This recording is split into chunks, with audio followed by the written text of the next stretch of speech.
যুক্তরাষ্ট্র ও ইসরায়েলের এক সামরিক অভিযানের ৩ মাস পরও ইরান ইস্যুতে নতুন করে উত্তেজনা তৈরি হয়েছে। পারস্য উপসাগরের গুরুত্বপূর্ণ হরমুজ প্রণালীর নিয়ন্ত্রণ ও যুক্তরাষ্ট্রের অবরোধ পরিস্থিতিকে এমন এক অচলাবস্থায় নিয়ে গেছে যেখানে কোনো পক্ষই পিছু হটছে না। ফলে অর্থনৈতিক চাপ বাড়ছে এবং নতুন যুদ্ধের ঝুঁকিও ক্রমশ বৃদ্ধি পাচ্ছে। খবর রয়টার্সের। নীতি নির্ধারকদের বড় উদ্বেগ, এখন আর কোনো সম্ভাব্য চুক্তি কতটা আছে তা নয়, বরং প্রশ্ন হলো ওয়াশিংটন বা তেহরানের কোনো ভুল সিদ্ধান্ত আবারও সংঘাত ডেকে আনবে কিনা। যুক্তরাষ্ট্র ও ইসরায়েলে ইরানের ওপর আবারও হামলার দাবি জোরালো হচ্ছে। কিছু কর্মকর্তার মতে চাপ বাড়ালে তেহরান দুর্বল হবে এবং আলোচনায় ফিরতে বাধ্য হবে। তবে ইসরায়েলের এক গবেষক দানিস সিথ্রিনোভিচ বলেন, এই কৌশল আমরা বারবার পরীক্ষা করেছি, কিন্তু ইরান কখনোই আত্মসমর্পণ করেনি। এক আঞ্চলিক কর্মকর্তা বলেন, এটি এখন একটি দীর্ঘস্থায়ী ক্ষয়যুদ্ধ, যেখানে যে কোনো মুহূর্তে নতুন যুক্তরাষ্ট্র ইসরায়েল হামলার ঝুঁকি বাড়ছে। ইরানের কর্মকর্তাদের মতে তাদের ক্ষেপণাস্ত্র কর্মসূচি, পারমাণবিক সক্ষমতা এবং হরমুজ প্রণালীর নিয়ন্ত্রণ কোনো দর কষাকষির বিষয় নয়। এগুলো ইসলামিক প্রজাতন্ত্রের অস্তিত্বের মৌলভিত্তি। তাই এগুলো ছাড় দেওয়া মানে সমঝোতা নয়, বরং আত্মসমর্পণ।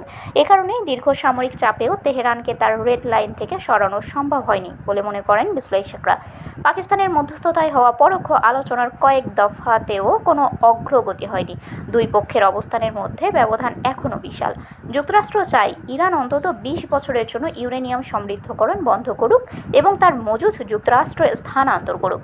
অন্যদিকে ইরান যুদ্ধবিরতি, নিরাপত্তা নিশ্চয়তা, ক্ষতিপূরণ এবং হরমুজে সার্বভৌম নিয়ন্ত্রণের স্বীকৃতির দাবি করছে, যা ওয়াশিংটন প্রত্যাহার করেছে। মার্কিন সাবেক কূটনীতিক অ্যালান আয়ার বলেন, এই দুই পক্ষের মধ্যে কোনো চুক্তি হওয়া প্রায় অসম্ভব।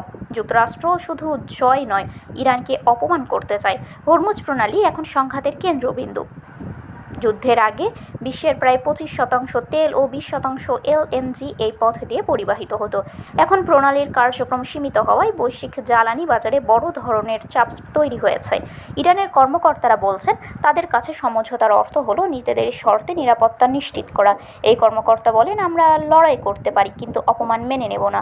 অন্যদিকে ইরানের অর্থনীতি ক্রমে চাপের মুখে। উচ্চ মূল্যস্ফীতি, বেকারত্ব এবং শিল্প খাতে আঘাত পরিস্থিতিকে আরও জটিল করছে।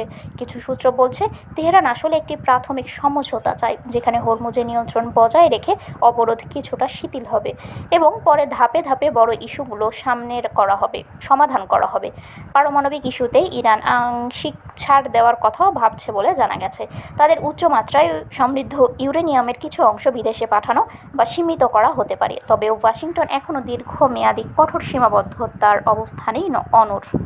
শারমিন শিমু, বরেন্দ্র টেলিভিশন।